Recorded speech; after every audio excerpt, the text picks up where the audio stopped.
Good morning, students.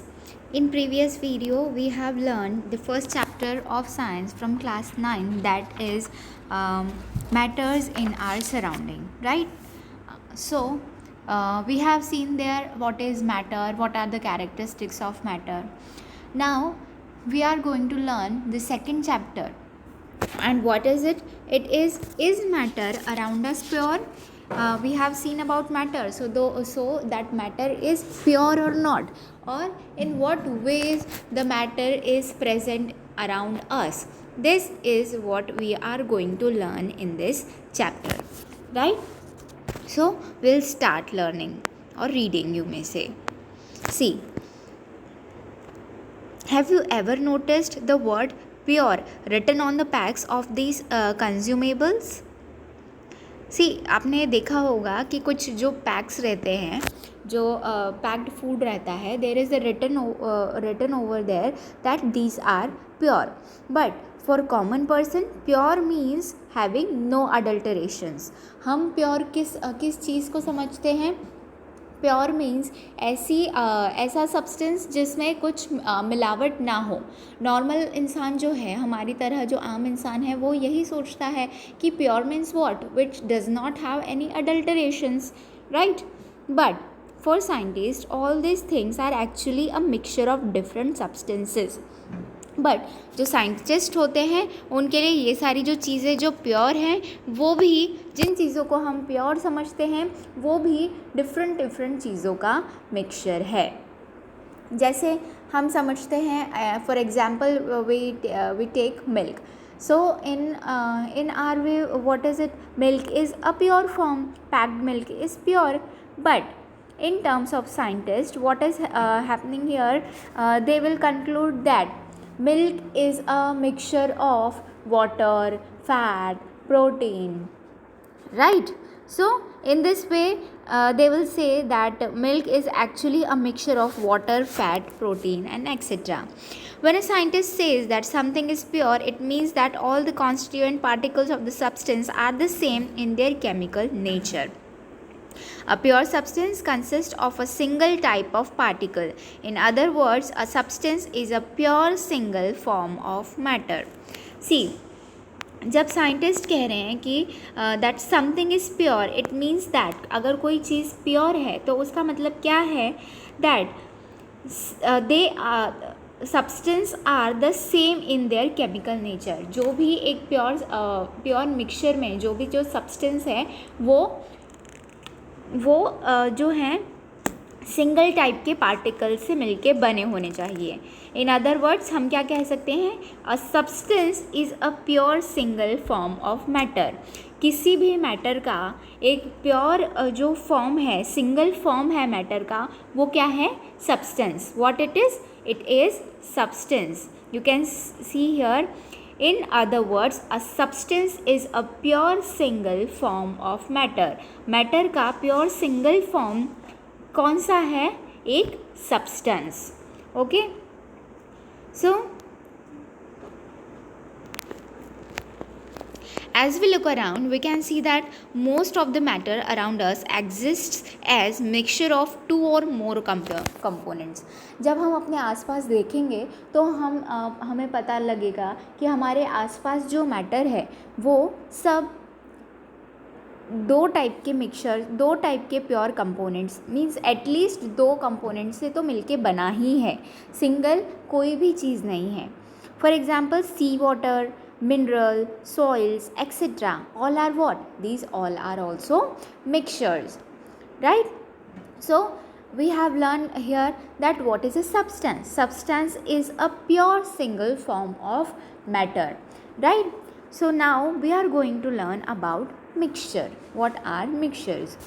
Mixtures are constituted by more than one kind of pure form of matter. Mixture जो होते हैं वो कैसे बने होते हैं? उसमें pure form of matter means substance जो है, सब्सटेंस के एक से ज़्यादा सब्सटेंस प्रेजेंट होते हैं प्योर, और ये जो सारे सब्सटेंस प्योर सब्सटेंस मिलते हैं उसे हम क्या कहते हैं? Mixture. Mixture are constituted by more than one kind of pure form of matter.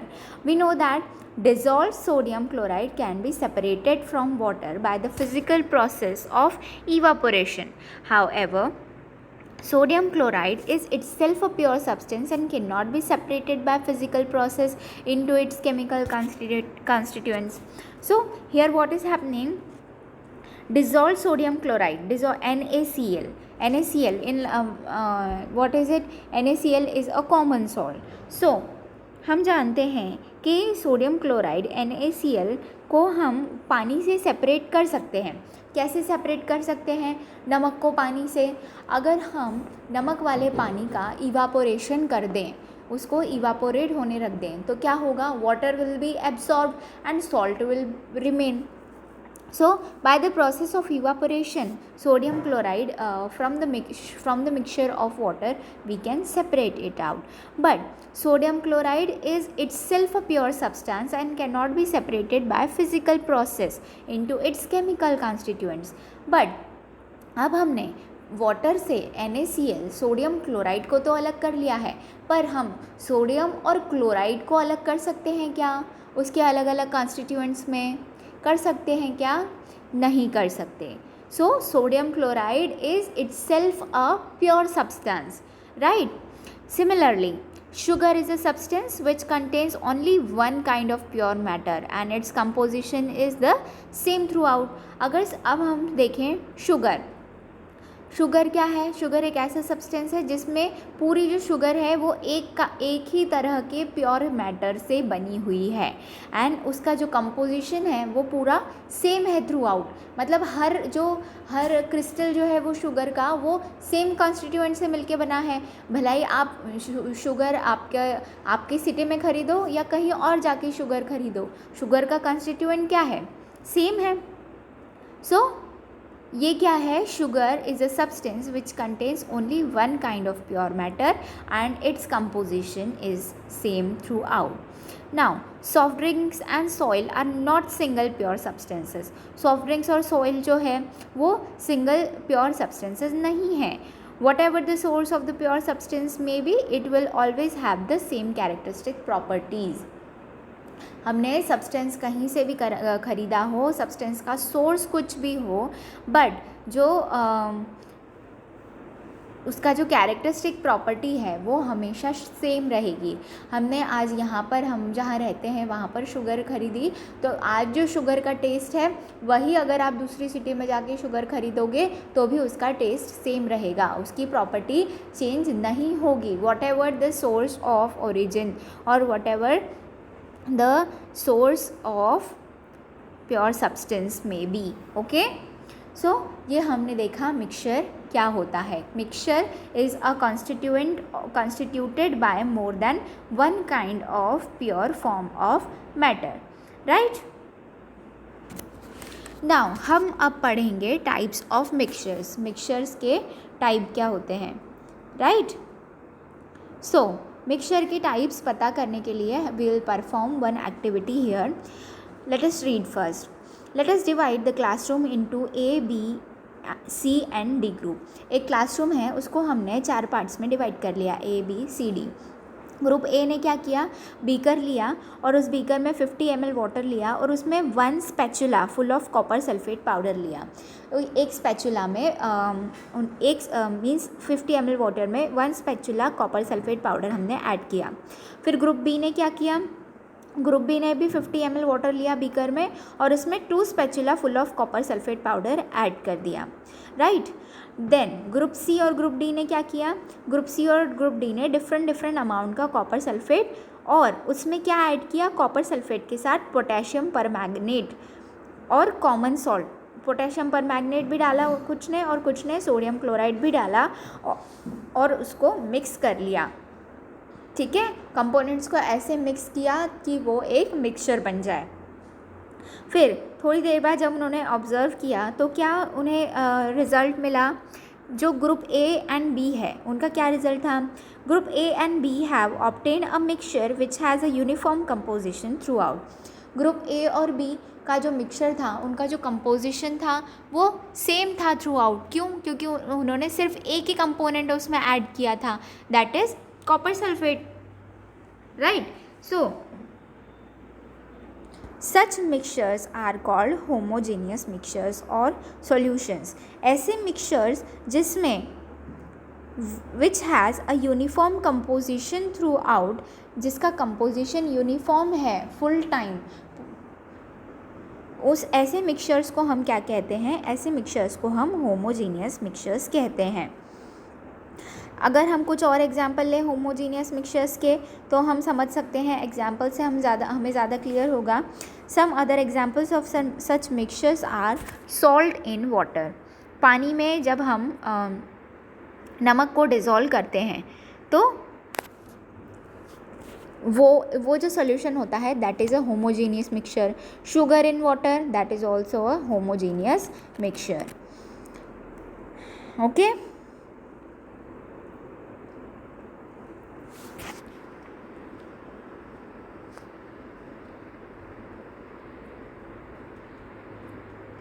compare the color of solutions. Now compare the color of solutions of the two groups. Though both the groups have obtained copper sulfate solution, but the intensity of color of the solution is different. Though A और B groups ने copper sulphate ही water में add किया था, पर उनके colour में भी difference है। क्यों?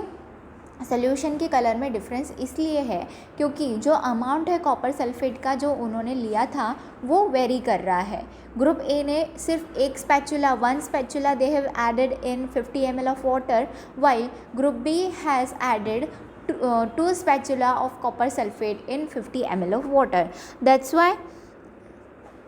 why the color is different.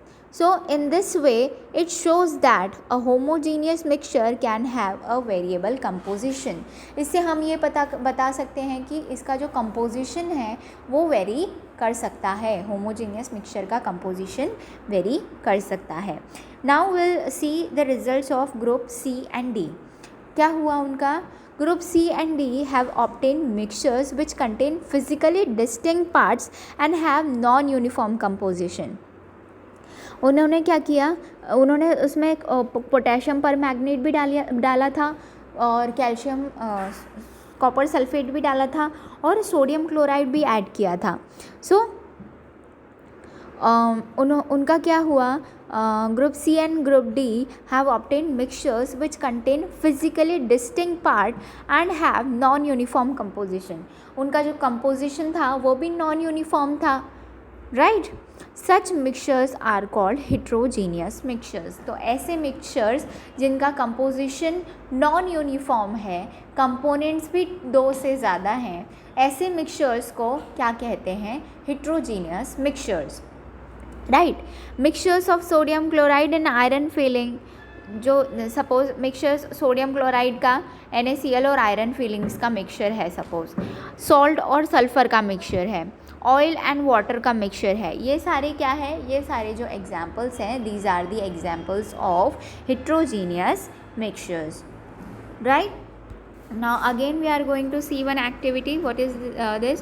Here also we have divided a classroom into 4 groups, A, B and C, D. Now what we have to do? Distribute the following samples to each other. Few crystals of copper sulfate to group A. Group A को हमने copper sulfate के कुछ crystals दिए हैं। 1 spatula full of copper sulfate to group B. Group B को कुछ means पूरा 1 full spatula हमने कॉपर सल्फेट दिया। फिर ग्रुप सी को चॉक पाउडर और wheat flour to group C को चॉक पाउडर और व्हीट फ्लोर दिया है। और ग्रुप डी को फ्यू ड्रॉप्स ऑफ मिल्क और इंक। ग्रुप डी को हमने या तो मिल्क दिया है या फ्यू ड्रॉप्स ऑफ इंक दिया है। Now what you have to do, each group should add the given sample in water and stir properly using a glass rod. हमको ये जो सैम्पल है जो हमें मिला है इसको वाटर में ऐड करना है और उसको स्टिर करना है continuously. Are the particles in the mixture visible? क्या जो पार्टिकल्स आपने मिक्सचर में वाटर में ऐड किए हैं, क्या वो पार्टिकल्स आपको दिख रहे हैं? मिक्स होने के बाद दिख रहा है एक एक पार्टिकल उसमें? नहीं दिख रहा है, right. So direct a beam of light from a torch through a beaker containing the mixture and observe from the front. Was the path of the beam of light visible? आपको क्या करना है, ये जो आपने मिक्सचर बनाया है इससे आपको टॉर्च से उसमें लाइट पास करना है, ठीक है। तो लाइट पास करने के बाद क्या आपको उसमें जो पार्टिकल्स प्रेजेंट हैं जो आपने डिज़ोल्व किए हैं वो दिख रहे हैं, आपको दिख रहे हैं या नहीं, ये हमें बताना है। Now leave the mixture undisturbed for a few minutes and set up the filtration apparatus in the mean time. अब हम क्या करेंगे, इसको मिक्सचर को थोड़ा बिना डिस्टर्ब किए हम उसे रख देंगे कुछ मिनट के लिए और फिल्ट्रेशन के लिए अपैरेटस जो है रेडी करेंगे। इज़ द मिक्सचर स्टेबल और do the particles begins to settle after some time. अब आपको ये ऑब्ज़र्व करना है कि थोड़ी देर बाद वो मिक्सचर जैसा पहले था वैसा ही है या जो पार्टिकल्स आपने उसमें डिज़ोल्व किए हैं वो नीचे सेटल डाउन हो गए हैं। Filter the mixture, is there any residue on the filter paper. फिर आपको उस मिक्सचर को फिल्टर पेपर से फ़िल्टर करना है। फिल्ट्रेशन का हमने अपैरेटस देखो कैसे बनाया है। एक टेस्ट ट्यूब लिया है, टेस्ट ट्यूब में हमने एक फ़नल लगाया है, फ़नल में हमने फ़िल्टर पेपर को ऐसे कोन शेप का बना के उसमें एडजस्ट कर दिया है फ़नल में, और फिर वो फ़नल को हमने टेस्ट ट्यूब के ऊपर रख दिया है। उस फ़नल में जो फ़िल्टर पेपर लगा है उससे हम सॉल्यूशन को पास करेंगे और उसे फ़िल्टर करेंगे। तो अब आपको ऑब्ज़र्व करना है अब कि ये जो फ़िल्टर हो रहा है सॉल्यूशन वो उस पर कुछ फ़िल्ट्रेट बच गया है क्या, कुछ पार्टिकल जो आपने उसमें डिज़ोल्व किए हैं जो सब्सटेंसेस उनके कुछ पार्टिकल्स उस फ़िल्टर पेपर पे रह गए हैं क्या, कि सारे फ़िल्टर पेपर से नीचे पास हो गए हैं। This is what we have to observe. Now we shall learn about solutions, suspensions and colloidal solutions in the following sections. अब हम क्या पढ़ेंगे नेक्स्ट सेक्शन में, सॉल्यूशंस के बारे में पढ़ेंगे, सस्पेंशंस और कोलाइडल सॉल्यूशंस के बारे में हम पढ़ेंगे। Now see here two questions are asked, what is mean by a substance. Substance क्या है, तो इसका आंसर हमने फर्स्ट पेज पे पढ़ा, क्या था, substance is a pure single form of matter. What is substance? Substance is a pure single form of matter. Now in second question here it is asked that list the points of differences between homogeneous and heterogeneous mixtures. So here we have to write differences between heterogeneous and homogeneous mixtures. heterogeneous mixtures क्या होते हैं, जिनके जो constituent होते हैं वो same होते हैं थ्रू आउट, और heterogeneous mixtures क्या होते हैं, ऐसे solutions ऐसे mixtures जिनके constituents different होते हैं, राइट। और क्या लिख सकते हैं आप होमोजीनियस मिक्सचर में, जो होमोजीनियस मिक्सचर होता है that is made up of only two components, while heterogeneous mixtures is made up of many components, two or more than two components. Then in third point what you will write, you will write examples. In homogeneous mixtures what you will write, water dissolved in sugar, salt dissolved in sugar, while in heterogeneous mixture what you will write, you will write sodium chloride and iron fillings, salt and sulfur, oil and water. These are the examples of heterogeneous mixtures, right? So this is what we have seen about mixtures. Now we are going to learn about a solution. What is a solution? A solution is a homogeneous mixtures of two or more substance. एक जो solution होता है वो क्या होता है, उसमें mixture होता है दो और दो से ज़्यादा सब्सटेंसेस का। You come across various types of solution in your daily life. हम डेली लाइफ में हम बहुत सारे सोल्यूशंस देखते हैं, lemonade, soda water etcetera. Lemonade क्या है, सोल्यूशन है। लेमनेड में तीन चार सब्सटेंसेस होते हैं, क्या क्या होता है, लेमन जूस होता है, सॉल्ट होता है, शुगर होता है, वाटर होता है, but still it is a homogeneous mixture. Why it is so? क्योंकि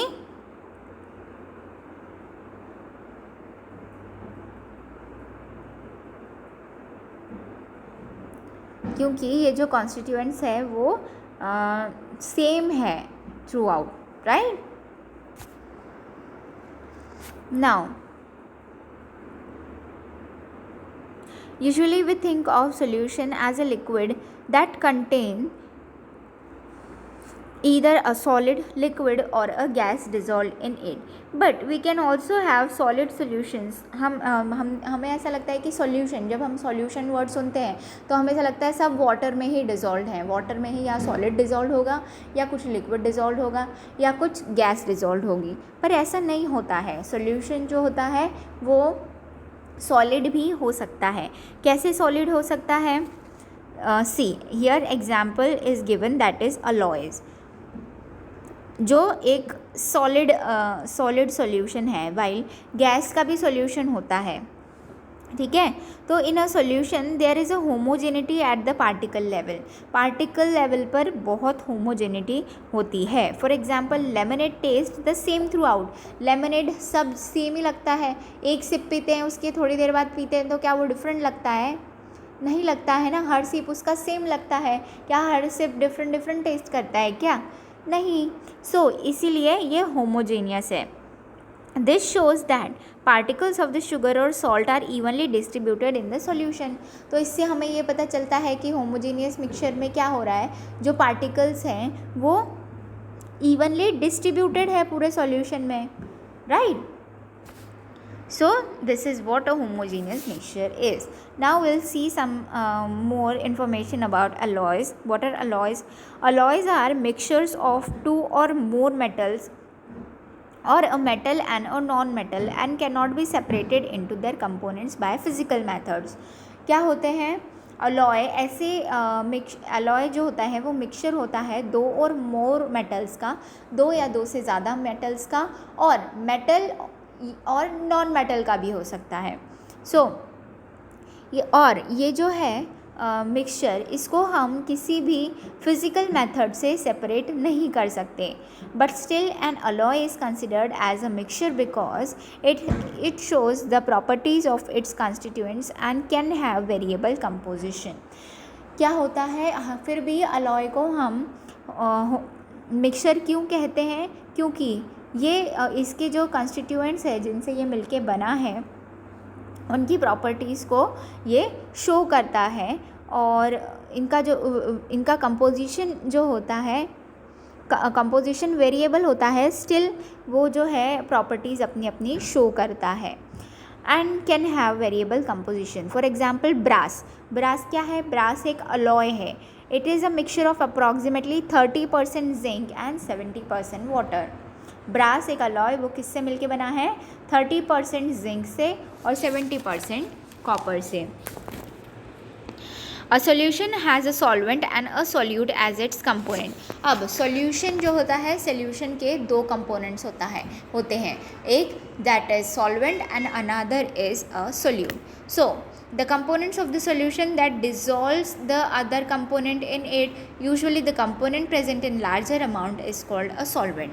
solvent क्या होता है? ऐसा component जिसके अंदर हम किसी दूसरे substance को मिला रहे हैं, और in general हम कह सकते हैं ऐसा substance solution का, ऐसा part, ऐसा कंपोनेंट सॉल्यूशन का जो लार्ज अमाउंट में प्रेजेंट है और उसमें हम कोई दूसरा सब्सटेंस ऐड कर रहे हैं, तो ऐसे कंपोनेंट को हम क्या कहते हैं?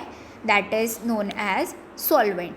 The component of the solution that is dissolved in solvent, और ऐसा कंपोनेंट सॉल्यूशन का जो सॉल्वेंट में डिसॉल्व किया जा रहा है उसे हम क्या कहते हैं? It is called a solute, right. Now see examples here. A solution of sugar in water is solid in liquid solution, right. अब एक शुगर का सॉल्यूशन है, तो हमने शुगर का सॉल्यूशन कैसे बनाया? वाटर में हमने सॉलिड शुगर ऐड की. तो a solution of sugar in water is a solid in liquid solution. In this solution sugar is a solute and water is the solvent. Sugar के crystals यहाँ पर क्या है? सॉल्यूट है. वाइल जो water है जिसमें हम शुगर क्रिस्टल्स को डिसॉल्व कर रहे हैं वो क्या है? वाटर है सॉल्वेंट और शुगर क्रिस्टल्स है solute. Now a solution of iodine in alcohol known as tincture of iodine.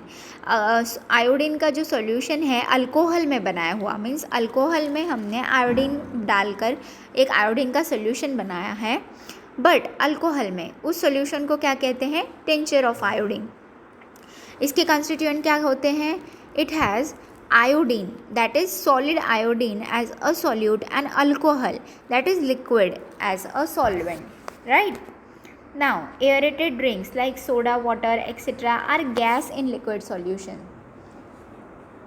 जो आपकी गैस का मिक्सचर अब हमें देखना है, तो here let's see here, air is means aerated drinks like soda, water, etc. are gas in liquid solution. These contains carbon dioxide as a solute and water as a solvent. जो aerated drinks होते हैं, soda होता है, soda water होते हैं, तो उस पर लिखा होगा, आपने पैक्स पे देखा है, कार्बोनेटेड, फ्लेवर्ड कार्बोनेटेड वाटर, ऐसा लिखा होता है. तो वो जो वाटर होता है उसमें क्या एडेड रहता है? कार्बन डाइऑक्साइड जो होती है वो ऐड की जाती है.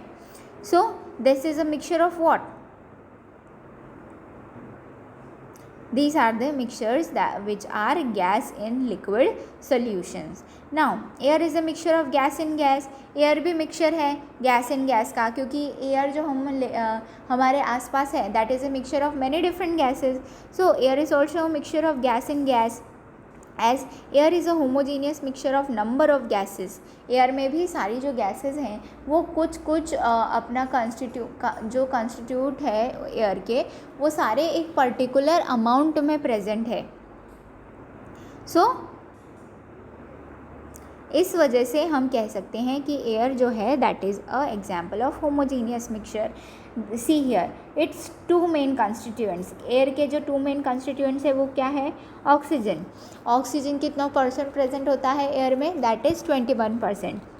वाइल नाइट्रोजन भी प्रेजेंट होता है. नाइट्रोजन कितना परसेंट प्रेजेंट होता है? That is 78%. और जो बचा हुआ है the other gases are present in very small quantity. जो बाकी सारी गैसेज हैं वो बहुत कम अमाउंट में प्रेजेंट रहती हैं. Now we will see here the properties of solution. Okay, what are the properties of solution? A solution is a homogeneous mixture. So solution क्या है? एक homogeneous mixture है जिसके constituents हमें पता है और वो evenly उसमें mixed है. So the particles of the solution are smaller than 1 nanometer. जो पार्टिकल्स हैं सॉल्यूशन के वो क्या है? 1 नैनोमीटर से भी छोटे हैं. 1 नैनोमीटर मतलब 10⁻⁹ metres in diameter. So they can not be seen by naked eyes. ये जो पार्टिकल्स हैं इतने माइन्यूट, इनको हम नेकेड आइज से नहीं देख सकते हैं. Because of very small particle size, they do not scatter a beam of light passing through a solution. तो इनका जो पार्टिकल साइज़ है वो बहुत छोटा है, तो इसलिए जब हम किसी सॉल्यूशन के बीकर से या ग्लास से, अगर ग्लास या बीकर में आपने कोई सॉल्यूशन बनाया है और उससे अगर आप किसी सब्सटेंस को पास करोगे, मीन्स उससे अगर आप लाइट को, एक बीम ऑफ लाइट, एक टॉर्च जला के रख दोगे उसके साइड में, और उससे उस बीकर से, उस सॉल्यूशन से आप लाइट को पास करोगे, तो क्या तो जो पार्टिकल्स हैं वो आपको स्कैटर्ड नहीं दिखेंगे. ठीक है, वो पूरा सॉल्यूशन सेम दिखेगा. मीन्स उसमें डिफरेंट पार्टिकल्स अलग अलग आपको नहीं दिखेंगे जब आप उससे लाइट पास करोगे. So the path of light is not visible in the solution.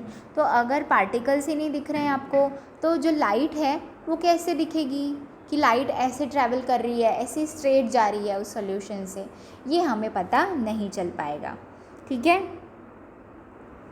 The solute particles can not be separated from the mixture by the process of filtration. और जो सोल्यूट पार्टिकल्स हैं सॉल्यूशन के, जो हमने solvent में dissolve किए हैं, उनको हम फ़िल्टर करके डिफ्रेंशिएट नहीं कर सकते, अलग नहीं कर सकते. सी अगर हम एग्जांपल लेते हैं, शुगर सिरप है, शुगर को हमने वाटर में डिज़ोल्व कर दिया है. अब जब हम उस शुगर सॉल्यूशन को फ़िल्टर करेंगे तो क्या वो शुगर उस वाटर से डिफ्रेंशिएट हो जाएगी? होगी क्या? नहीं होगी. सो ऐसा मिक्सचर, ऐसा सॉल्यूशन जिसके पार्टिकल्स को हम फिल्ट्रेशन की प्रोसेस से सेपरेट नहीं कर सकते, right. So the solute particles do not settle down when left undesired. जब हम, और एक और प्रॉपर्टी है सॉल्यूशन की, क्या है कि जब वो सॉल्यूशन हमारे काम का नहीं है, उसको हमने थोड़ी देर के लिए रेस्ट पर रख दिया है, उससे हमने कुछ काम नहीं किया है, तो उसको जब हमने रख दिया है, उसके बाद अगर थोड़ी देर बाद हम आकर देखते हैं तो क्या उसके पार्टिकल्स नीचे सेटल डाउन हुए हैं. The solute particles do not settle down when left undisturbed. ये जो होमोजीनियस मिक्सचर होता है, इसके पार्टिकल्स नीचे सेटल डाउन नहीं होते हैं. वो सॉल्यूशन जो होता है स्टेबल होता है. ओके. नाउ अब हम यहाँ देखेंगे कि what is the concentration of a solution. In activity 2.2 we observe that group A and group B obtain different shades of solution. जो ग्रुप A और ग्रुप B है उनका कंपोजिशन सेम था बट स्टिल कलर में difference था, right. So we understand that in a solution the relative proportion of a solute and solvent can be varied. एक solution है उसका जो रिलेटिव प्रपोर्शन है वो वेरी कर सकता है डिफरेंट सॉल्यूशन में.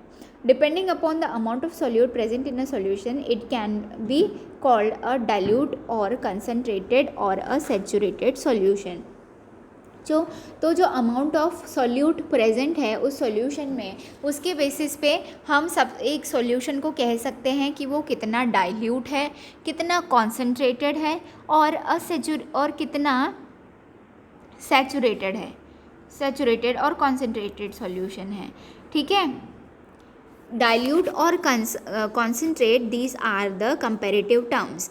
ओके. डाइल्यूट में हम क्या कहेंगे, डाइल्यूट मीन्स उसमें जो सॉल्वेंट का अमाउंट है वो ज़्यादा है, सॉल्यूट का अमाउंट कम है. वाइल कॉन्सेंट्रेटेड है तो कॉन्सेंट्रेटेड मीन्स क्या, उसमें सॉल्यूट का अमाउंट ज़्यादा प्रेजेंट है as compare to solvent.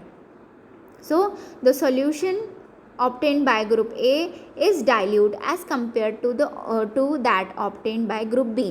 So वो जो एक्सपेरिमेंट हमने पहले परफॉर्म किया, एक्टिविटी परफॉर्म की, उससे हम ये कह सकते हैं कि ए ग्रुप ने कम डाला था कॉपर सल्फेट और बी ग्रुप ने ज़्यादा डाला था, तो कह सकते हैं कि जो सोल्यूट का अमाउंट है वो ए में कम था, ग्रुप ए के सोल्यूशन में कम था, इसलिए उनका सोल्यूशन डाइल्यूट था. जबकि ग्रुप बी में सोल्यूट का अमाउंट ज़्यादा था, इसलिए उनका सोल्यूशन कॉन्सेंट्रेट था as compare to that of group A. So do you get this, what is dilute and concentrate? Okay. Now we will perform here again activity 2.3. What here they have done, they have taken approximately 50 ml of water each in two separate beakers. दो beakers में हमने again 50 ml of water ले लिया है. Okay. Now add salt in one beaker and sugar or barium chloride in second beaker with continuous stirring. Now continuous stir करके आपको क्या करना है, salt एक beaker में salt या और sugar का मिक्सचर बनाना है और barium chloride in the second beaker. दूसरे beaker में आपको barium chloride मिलाना है with continuous stirring. When no more solute can be dissolved, heat the content of the beaker to raise the temperature by about 5 degree centigrade.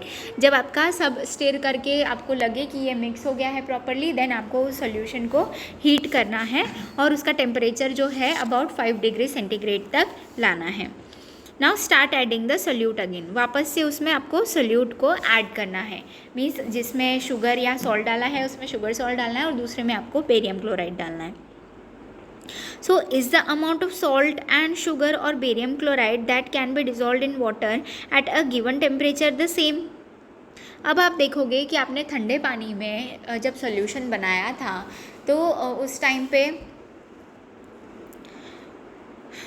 पे जितना amount आपने add किया था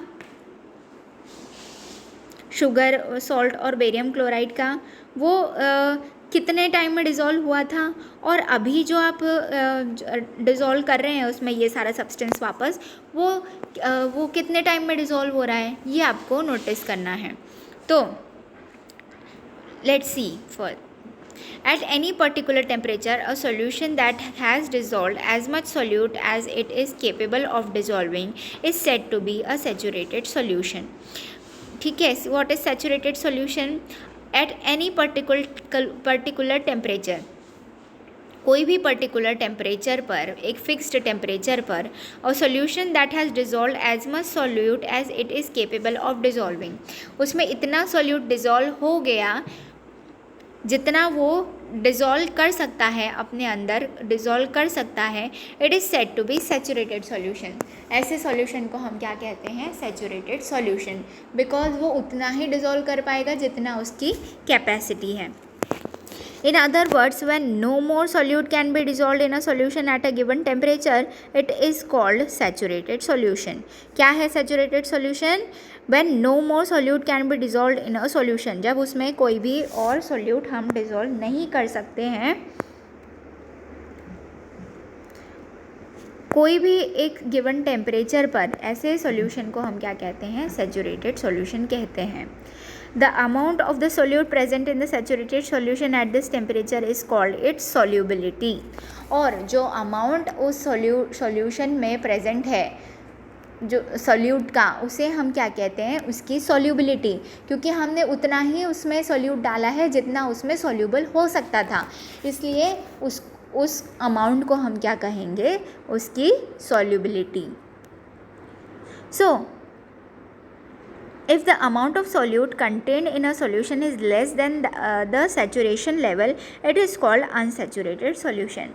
अगर solute का amount जो है वो solution के saturation level से कम है,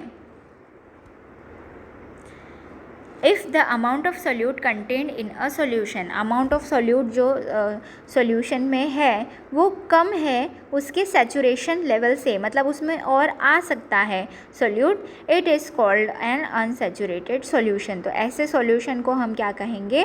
unsaturated solution कहेंगे। What would happen if you were take a saturated solution at a certain temperature and cool it slowly? अब आपको फिर से क्वेश्चन पूछा है कि क्या होगा जब सैचुरेटेड सॉल्यूशन जो है आपका एक सर्टन टेम्परेचर पे आप उसको कूल करेंगे तब। सो we can infer from the above activity that different substances in a given solvent have different solubilities at the same temperature. अब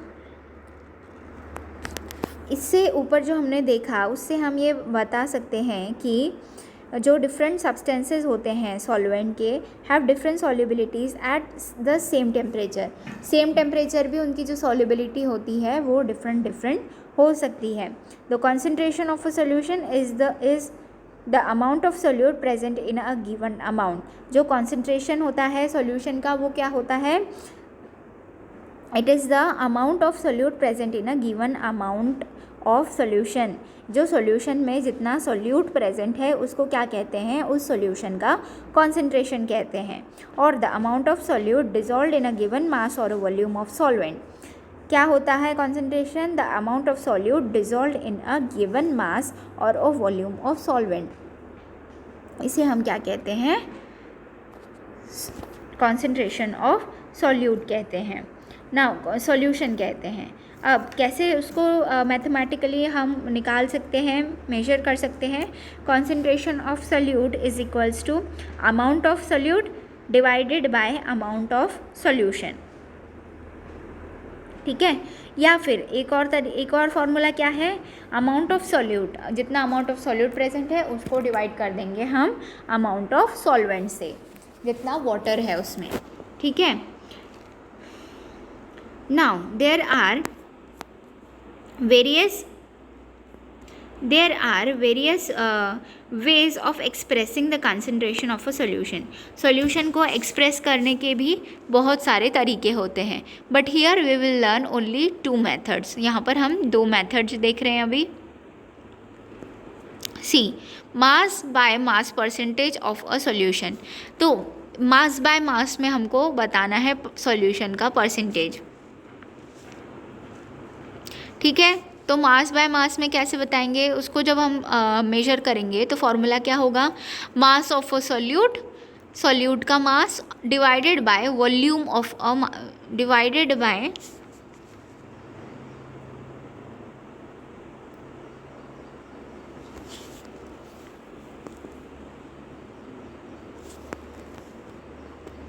नहीं, पहले हम मास बाय मास देख रहे हैं, right. So mass by mass का क्या होगा, mass of a solute divided by mass of a solution,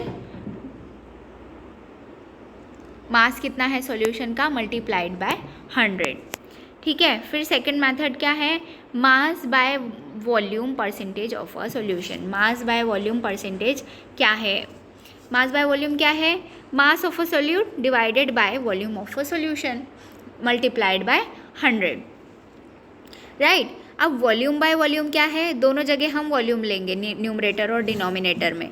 volume by volume percentage of a solution कैसे मेजर करेंगे, volume of a solute divided by volume of a solution multiplied by 100, okay. Now see here one example, A solution contains 40 gram of common salt in 320 gram of water. एक solution है जो किस, उसके components क्या है, 40 ग्राम उसमें common salt है और 320 ग्राम उसमें वाटर है। Calculate the concentration in terms of mass by mass percentage of the solution. अब हमें मास बाय मास परसेंटेज के हिसाब से सॉल्यूशन का कंसनट्रेशन मेजर करना है। तो मास ऑफ द सॉल्यूट पहले हम लिख लेंगे, गिवन क्या क्या है, हमें मास ऑफ अ सॉल्यूट दिया है, क्या दिया है, मास ऑफ अ सॉल्यूट कितना है 40 ग्राम है, और मास ऑफ अ सॉल्वेंट कितना है 320 ग्राम है। So we know mass of a solution कितना है, mass of a solution plus mass of a solvent. अगर मास ऑफ सॉल्यूशन निकालना है तो हम क्या करेंगे, mass of solute plus mass of solvent करेंगे। तो मास ऑफ सॉल्यूट है 40 ग्राम और 320 ग्राम है मास ऑफ सॉल्वेंट, तो 360 gram is a mass of a solution. ये तो हमने मास ऑफ अ सॉल्यूशन निकाल लिया, बट अब हमको मास परसेंटेज कैलकुलेट करना है। तो what we will do, mass of a solute है, मास ऑफ अ सॉल्यूट कितना दिया है 40 ग्राम, और यहाँ हमने मास ऑफ अ सॉल्यूशन निकाल लिया है क्योंकि हमें सॉल्यूट और सॉल्वेंट का मास दिया हुआ था, तो हमने सॉल्यूशन का मास निकाला। तो अब मास ऑफ अ सॉल्यूट है 40 ग्राम और सॉल्यूशन का मास कितना है, सॉल्यूशन का मास है 360 ग्राम। इसको हमने डिवाइड कर दिया 100 से। ना इसको जब हम सॉल्व करेंगे, सो ये कैंसलेशन के बाद सब जो एक वैल्यू आएगी दैट इज़ 11.1%, 11.1% आया। So from here we can conclude that the concentration of a solution here is 11.1%, right? So till now here we have completed with what are substances, what are mixtures, what are homogeneous and heterogeneous mixtures, right? Now after that, what are solutions, what are the types of solutions, concentrate or dilute, okay, what is the concentration of solution, what are saturated and unsaturated solutions, and how we can calculate the concentration of solution. This we have learned till yet. In the next video we'll learn about suspensions, colloidal solutions, and separating components of mixture, and all these processes we will learn in next video, right?